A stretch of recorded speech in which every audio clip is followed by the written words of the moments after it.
ibn al-Khattab radiallahu anhu. Can anyone tell me how he passed away?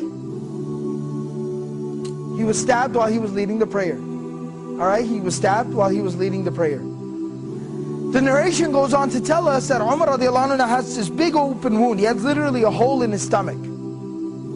And he's lying there and he's bleeding out and he's fading in and out of consciousness. And then while he's in that state and in that condition, he hears the call, the adhan for prayer. And he starts getting up. Everyone around him is like, oh, wait a second, where do you think you're going? He says, I have to go pray the adhan. I have to go and pray, it's the adhan. And he said, you're dying. You have a hole in your stomach. What do you mean you're going to go pray?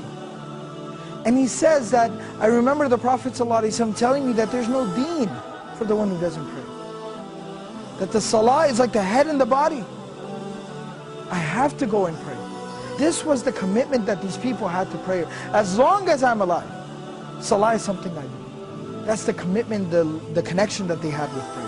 So this is from Surah Maryam, Surah number 19, ayah number 31. My Lord has firmly commanded me to pray and to give charity or to purify myself as long as I am alive. Ma dumtu hayyan, as long as I remain alive. This is a statement of Isa alayhi salam. This is a very powerful reminder about our approach to prayer and how we approach prayer and how we perceive and think and how we implement prayer in our lives. You see, we're supposed to pray, it's saying, as long as I am alive. Till my last breath, I am committed to salah, to prayer. Now what does that exactly mean?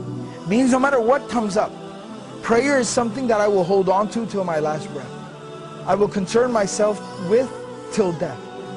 And the Prophet ﷺ demonstrated this. He lived this. Now this isn't just theory, this isn't something just fancy to say. It's not just a fancy slogan. The Prophet ﷺ lived it. You know, about a week before the passing of the Prophet ﷺ, he fell very ill. He became ill. And the Prophet ﷺ was incapable of standing up and even walking on his own very soon after.